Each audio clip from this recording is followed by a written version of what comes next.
Hello friends! Welcome back to the channel. If you're new here, I'm Ash and I make videos about sewing, costuming and live action roleplay. When I jumped into my Field Kit Wardrobe series, which is all about putting together a costume for your first ever Fest LARP game, I assumed that most of my audience would be, LARPers, with a plan to go to a specific game. Turns out I might have skipped a step and there's actually a lot of people who either don't know what LARP is, or do but haven't found a way into the hobby yet. So this video is to answer two questions. One, what is LARP? And two, how do I start?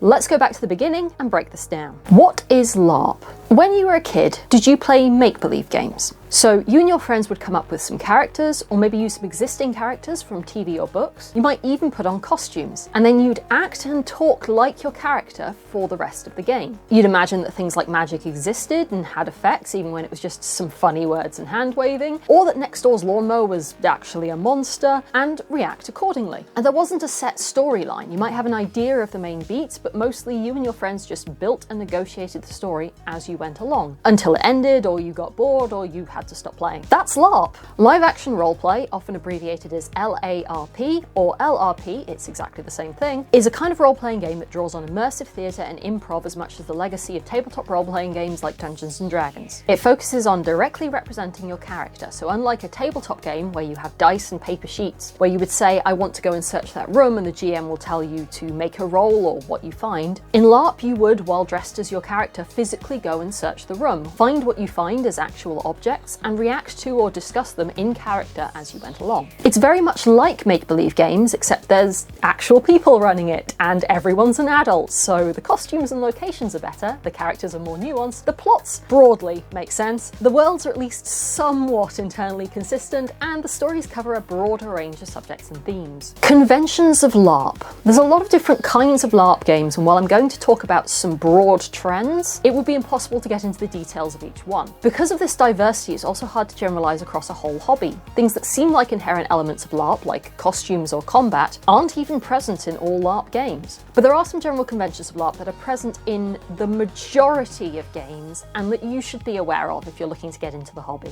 Your character. At a LARP game, you will have a character. This is a fictional person who is not you. You might make your character in advance, or as part of the LARP itself, or you might be given a pre-written one. This will depend on the LARP. But you will pretend to be this person for probably the whole game, like an actor playing a role. You will usually play the same character for a whole game, or even multiple games, and they might evolve and change over that time. Some games will allow you to change characters if you're not having fun, or force you to create a new character if yours dies or becomes unplayable for another reason. Everyone else will also be doing the same thing, so do make an effort to get to know people out of character. You might be surprised at how different they are to the character you've been interacting with. IC and OC. Once at a LARP, there will be times and places where you'll be expected to be in character, or IC, or out of character, or OC. It's generally considered to be rude or just a bit odd to be in character in out of character spaces, or extensively out of character in character spaces. And that is extensively or loudly. A couple of quiet words to check in with someone is always okay. When you get to a LARP, they'll usually let you know which areas of the game will be in character and when. For outdoor games, this might be a specific field or area that's in character, whereas for indoor games, places like kitchens, at least some bedrooms and toilets are usually designated out of character for the whole game. You'll usually be alerted when it's time to be in character or to stop by a call like time in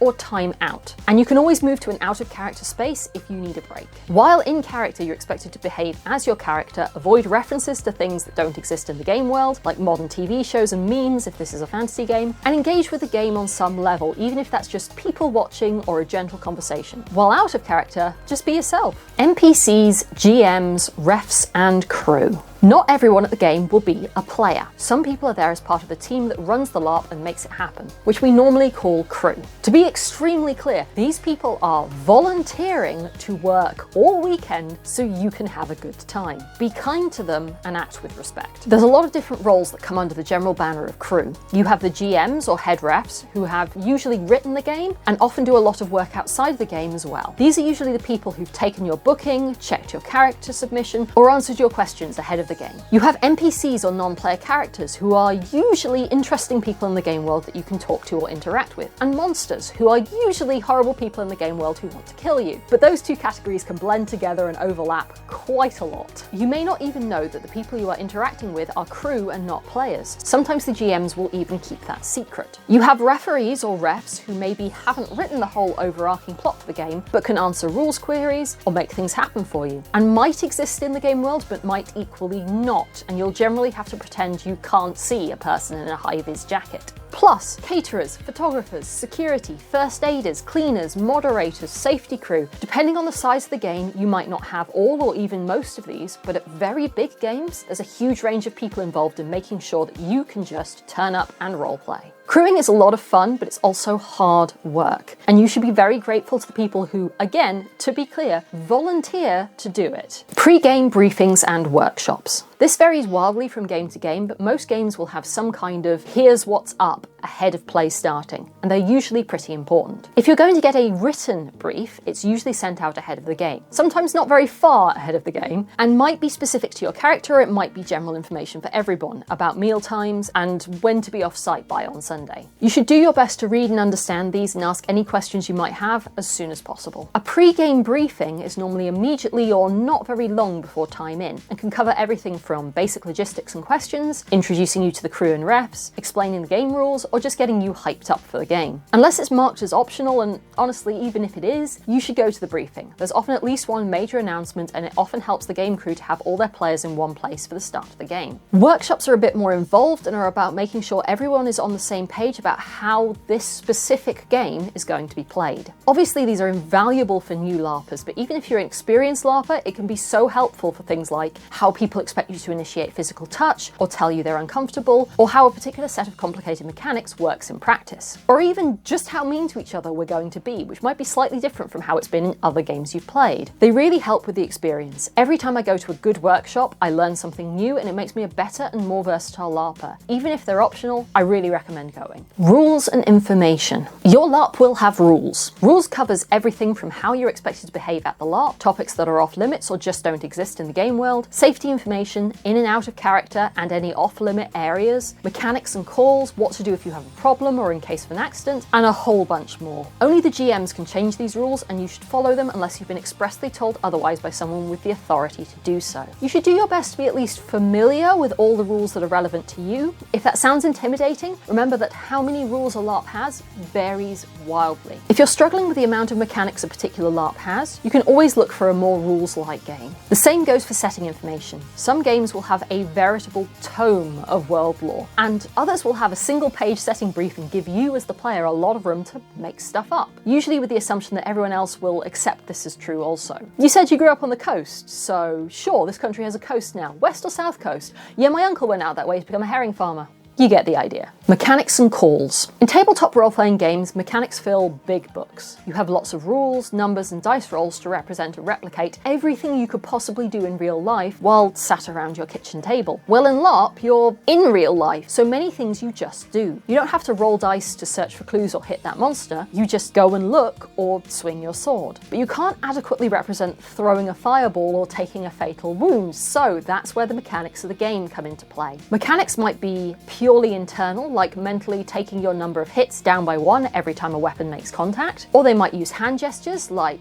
one hand up in the air or shaded eyes for I'm not here. Or they might use calls, which are short spoken instructions, usually short. The most common calls you'll run into are things like time in or time freeze, which we've already covered, which are usually just for refs to use. Safety calls for everyone, like the ever popular glasses for someone has dropped their glasses, everyone please stop moving, or combat calls that might be for everyone to use or only for specific characters depending on their character details. For example, if someone throws a foam object and shouts boom, that might do damage to everyone near it, but maybe they had to take a special skill in character creation to be able to do that. Each game will have its own set of calls and mechanics mechanics. If you're not sure about what some of them mean, don't be afraid to ask. If it's mid-combat and there's not time, just fall over. I swear, sometimes healing roleplay 50% rules queries. PvE and PvP. The game you go to might be primarily player versus evil, or PvE, where the players work together to defeat the challenges the game runners throw at them. It might be PvP, or player versus player, where you're competing against other players and actively trying to outmaneuver or damage them physically, emotionally, socially. And the game runners actually won't throw any big monsters, dramatic events at you. And many games have a bit of both. There are challenges and evil baddies to deal with, but if you take out your buddies, you'll get a bigger share of the treasure. Or maybe you just think that joining the dark side is kind of cool, actually, and you'll betray your friends horribly halfway through Saturday. Because a lot of games are PvE, and that's a storyline we're all very used to from movies and video games, when it comes to playing a PvP game, it can be easy to assume that some people are choosing to play baddies. And that's usually not how that works. It's almost never the case that you are the good guy and the other player is the bad guy. You're just both competing against each other for the same goal, and you both want to have a good time. Communication, especially out of character, is key here. Physreps and Abstraction. In LARP, we do our best to make things as real as we can, but there are limits. Some very high production LARPs, if you go to see a dragon, you might genuinely meet a dragon. But for most of us, the dragon will mysteriously be in human form, or represented by two big claws held by two crew members in black, or just be a ref inside a cave shouting threatening things at you, and you'll be expected to let your imagination fill in the gaps. This is much easier than it sounds. Physreps, or physical representations, are real-life props and objects that do exist in the game world, but might have slightly different properties to what they actually hold. Sometimes you're expected to fill in the gaps yourself. This plastic tiara is clearly the crown of the fairy queen, and made of spider silk and diamonds, we must treat it like it's unbelievably precious. And sometimes the game will have ways of indicating these different properties to you. A ribbon might mean this object is magical. A little cardboard ring might tell you this door is locked. Or there might be a little piece of laminated card that explains what's going on. Don't forget to check both sides of the card and don't lose the lammy. Abstraction also exists in roleplay. A single instant might be enough to trigger a dramatic change of heart in a character,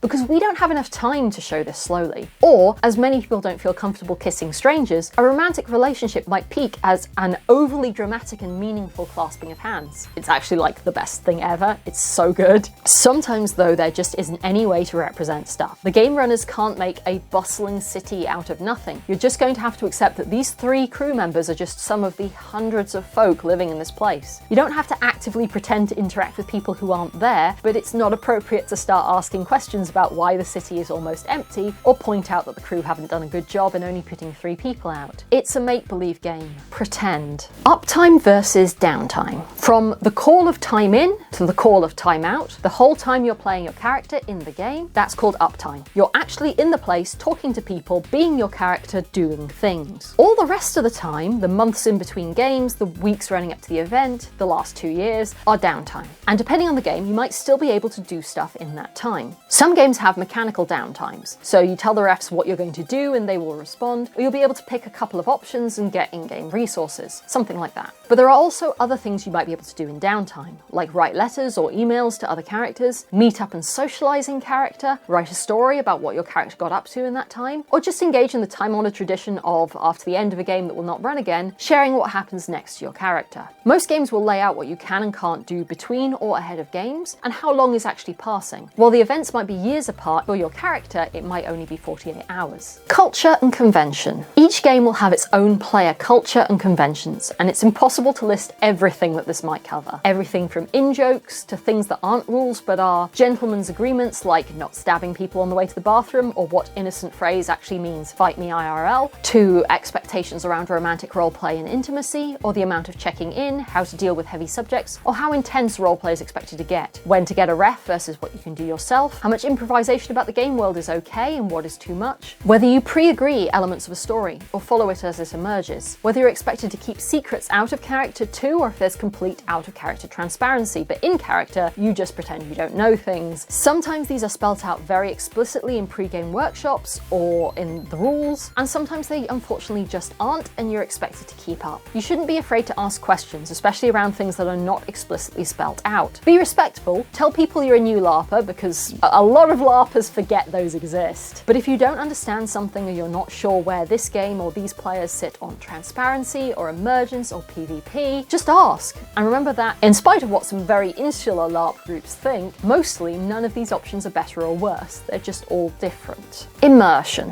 Immersion is this kind of nebulous concept that gets talked about a lot more than it actually gets defined. Immersion is basically how real you feel the game is, and there's a whole bunch of stuff that factors into how immersed you feel at any given time. But crucially, there is no overall standard for immersion. It's probably very different for each individual person, and we have no indicator for what being immersed actually feels like. It's just when you know, you know.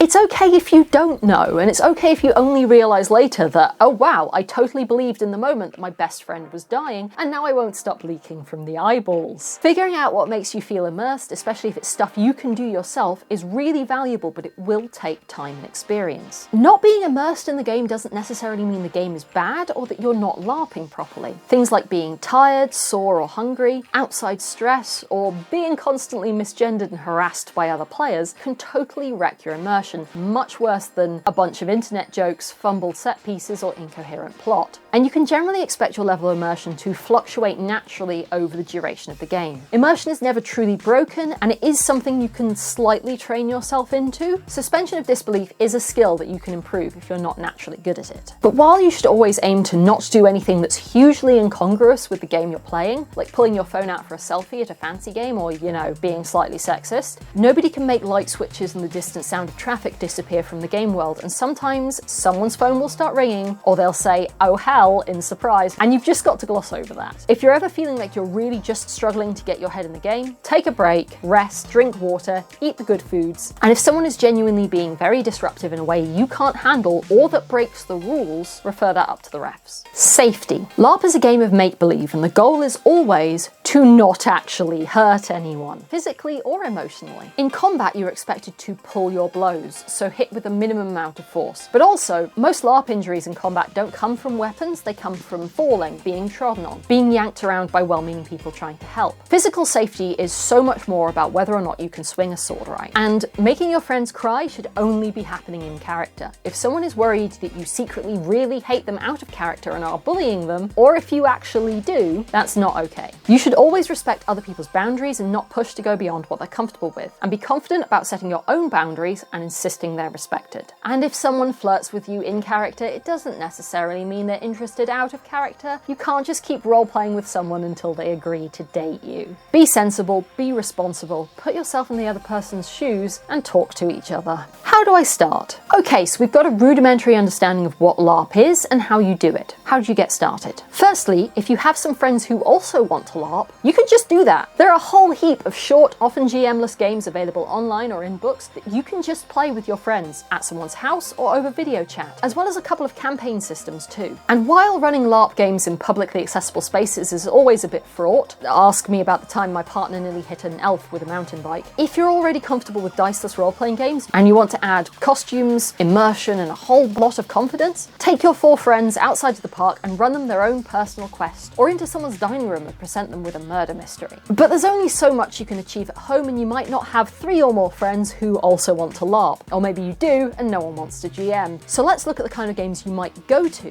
what's good and maybe not so good about them, and how you find out about them. Disclaimer! I live in the UK, and thus this section of the video skews heavily towards assuming you are also in the UK. Regional differences may apply. Fest LARP. If you Google LARP games in the UK, you're almost certainly going to hit the Fest games. Fest, which is short for Festival Games, are huge LARP events of several hundred to several thousand participants that involve camping in a field, a game that runs from Friday evening to Sunday afternoon, usually at least 2 big battles, and a substantial in-character area. Fest games are easy to find and easy to book onto. They almost never have a limit on player numbers, and anyone can just buy a ticket on the website. And there's usually a big variety of different aspects of the game you can get into, and different factions, and therefore costume and culture briefs that you can choose from. Fest games don't have a lot of oversight in making sure you get gameplay. Plot that happens will be on the scale of national news rather than specifically messing with your character. So you do need to be able to self-start roleplay and approach lots of people you've never met before. And go to meetings. So many meetings. If you have a group of friends who want to roleplay together, going to a Fest game as a group is often the best option. And if you're under 18 and if necessary have a guardian to go with you, Fest LARP is going to be your primary option for getting into LARP.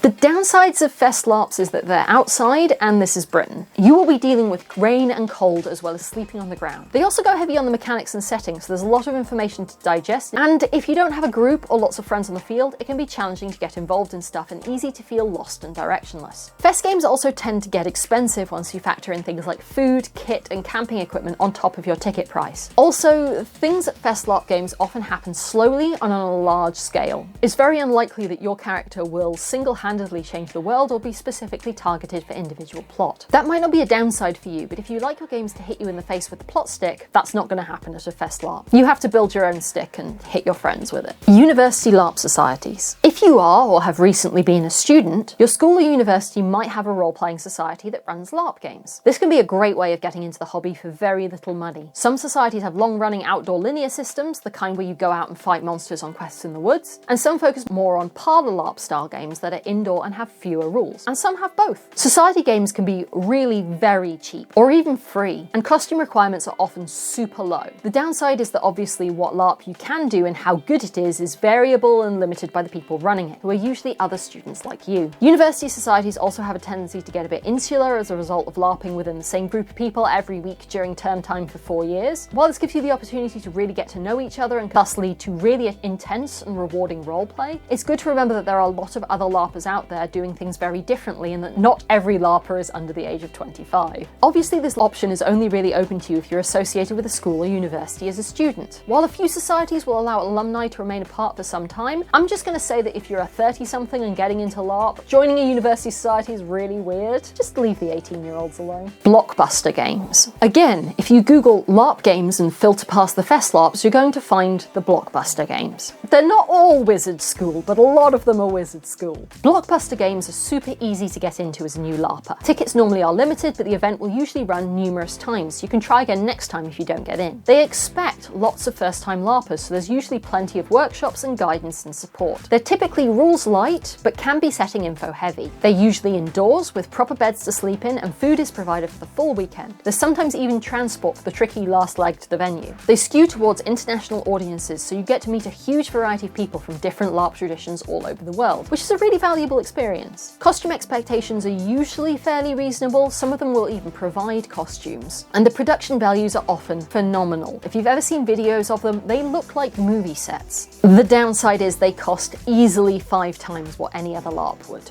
Especially in the UK, where Blockbuster LARPs sometimes use the same venues as other LARPs, it can be hard to justify that price tag to yourself. After all, you can't guarantee you're going to have a good time. So I want to make one thing clear. A big part of what makes Blockbuster LARP so expensive is that they often pay their writers. And while you might not see a difference between a LARP where the writers are putting in hundreds of hours of volunteer labour and one where they're getting paid usually still not enough, that doesn't mean that compensating people for their labour is wrong, even though it does often put those games outside of the budget of a lot of people. Other societies. While Googling for LARP games, you might stumble onto another LARP society that's not associated with a university and that's mainly for adults. They do exist, usually in a looser capacity. They're often centred either around a campaign system like the World of Darkness games, or around a particular style of game like freeforms, which are extremely rules-light social games. Or they're just very frequent small linear systems that use a public space or local scout camp. These have many of the advantages of university societies. You get to LARP with the same group of people really often, which is great both from a roleplay and a making friends perspective. They're often reasonably priced, costume requirements can be low or not, some societies do go hard on kit and location, and they've normally got a website or a mailing list so you can easily hear about all the games that the society is running and when they're going to be. And there's fewer teenagers. They do also have some of the downsides. They can get a bit insular, the quality depends on who's running it, which unlike a university society is going to change up much less often, and they can be a bit more expensive depending on what kind of game they're running. They're also often extremely local and there just might not be one near you. Convention games. If you go to a lot of gaming conventions or you feel like checking out one of the LARP specific conventions, that can be a great way to explore some new games and meet other LARPers. Convention games are usually 2 to 6 hours long, sometimes including character creation and workshopping. There's usually less than 20 people involved, it normally fits into one single room, and there's rarely any costume requirements. Having said that, convention games are often experimental and tackle a dizzying range of subjects, including some really abstract and some really heavy. Quality is hugely variable, not just because each game is run by a different person, but because sometimes this is the first or second time this game has ever been run, and it might just not work as written. Convention games are also really short. short. You don't have much time to settle into your character or even make them. You have to go from 0 to 60 in a couple of minutes. But if you're intrigued by the idea of trying to roleplay via karaoke, interpretive dance, or made-up language, of being an imaginary friend, a child's toy, a lost object, the abstract embodiment of a colour, or of exploring parenthood, friendship under dire circumstances, romance and death in a very short space of time with complete strangers, convention games. Parlour Larp. Parlour Larp takes a variety of forms, but is generally typified by being indoors, focused on conversation and socialising, and having no combat. That doesn't mean no mechanics. Parlour Larp can be very rules-light or rules-heavy. It differs from game to game. They can be one-off or campaign games and can run for a single afternoon or evening, or a full Friday evening to Sunday afternoon weekend. They have some similarities with weekend games. I don't have a better descriptor for these. They can be purely social games, but often include some elements of quests, linears, or combat. They can be indoors or outdoors, with bedrooms or with camping, rules-light or rules-heavy, one-off or campaign games, but they almost always run Friday evening to either midnight Saturday or sometimes Sunday. Parlour and weekend games obviously have some overlap, but they behave very similarly in what their advantages, disadvantages, and quirks are. Firstly, finding out about these games is hard. There's some Facebook groups and calendars, but no single repository of all of these games. The best way to hear about them is word of mouth, which is generally very difficult if you don't already know some LARPers. They're on the pricier side, not as much as a Blockbuster LARP, but definitely more than a Fest LARP, although you often don't need camping equipment and food is included. Tickets will be limited and often sell out. It's always worth going on the waitlist though, if you're able to keep those dates free, as people do drop out. Kit requirements vary, but I will warn you, many people in this kind of LARP take the approach of go big or go home, and that can be a bit intimidating even if the brief doesn't specify historically accurate 16th century clothing, which it might. And as someone who's spent most of their LARP career in this kind of game, it has a slight tendency to get insular and cliquey. All LARP games do to an extent, but with only 30 to 80 players, this can end up dominating quite a large portion of the game. There's not much, if any, support for new players or new LARPers, and people tend to assume you already have friends there and know what you're doing. It's perfectly possible to get started in this kind of game. I did, but you've got to be prepared to put yourself out there, ask dumb questions, make friends, and not get discouraged easily. The upside of these games, other than that sweet, sweet indoor sleeping and catered meals, is that they go hard. There's often some of the variety of a Fest LARP game, but dialed up to 11. If you want to spend your whole day staggering between battles in the infirmary with occasional breaks to drink tea and flirt with your love interest, or delving into the puzzles and lore of the world with occasional breaks to lick the magic and backstab your rivals, this is the kind of game you want. If you want to go silly on costume, you'll find a lot of like-minded souls. And if you want a game where you can change the world, make a substantial difference on a scale far beyond what Fest LARP offers, and or have plot written specifically for your character, or have the smoking gun in your character's backstory turn up and surprise you mid-game, this is the kind of game where that might happen. Nordic LARP. Nordic LARP doesn't have a huge presence in the UK, but it is getting a bit more popular, so it has an honourable mention here. As you can probably guess, this is a tradition that originates in the north of Europe, and rather than being a specific format, you can have Nordic convention games, parlour games, many Blockbuster games draw at least some inspiration from Nordic LARP. It's a specific flavour that focuses on low rules and emotional damage. The mechanics are usually just meta techniques that are basically ways for you to calibrate your roleplay without having to drop out of character. For example, if you're begging people not to murder you, but actually your character is awful and you think they should die, you might go, no, no, no, please, I'm innocent. The thumbs up means keep going and trying to kill me. I'm cool with it, even though I'm saying I'm not. Nordic LARP can be very light, or it can get into some extremely heavy subjects and is often typecast, not entirely unfairly, as what we call Type 2 fun. This is a phrase LARP has borrowed from the toothier outdoor sports. Type 1 fun is just fun, we're all having a good time. Type 2 fun is where you're miserable the whole time it's happening, but afterwards you're like, that was great, let's do it again. Nordic LARP is absolutely not for everyone, but if it is your thing, it's really your thing. You are going to have to really search for it in the UK though. Online games. And finally, you can LARP online. LARPs, or live online role-playing games, no, I refuse to call them live action online games when LARP is an option, have really taken off over the last 2 years for obvious reasons. And there's no reason they have to stop. While they are in some ways an unholy mashup of convention games and Parlour LARP with all the benefits and drawbacks thereof, they're often very cheap or even free, can be accessed from your own home, and you get to LARP with people potentially all over the world. There are some Facebook groups and websites, but a lot of it is done with word of mouth as well. And if you go for a game that's been run a couple of times already, I generally find the experience is at least consistent. Although I've been in the first run of a bunch of things and some of them were amazing. Technology is obviously a consideration. At minimum, you need a device and an internet connection that can handle Zoom or Discord with potentially a lot of people on video at the same time. And ideally that you can also be on video, at the very least voice chat for. Time zones are a thing which comes up in basically no other LARP. And if you're used to in-person roleplay, it can take some time to adjust to roleplaying over video or voice chat, where it's much harder to read other people's body language or anticipate when other people want to speak. But I definitely recommend giving it a go, especially while a lot of us still aren't up to big in-person social events, but also because it's a great way to just do more LARP. Conclusion: LARP is great and you should try it.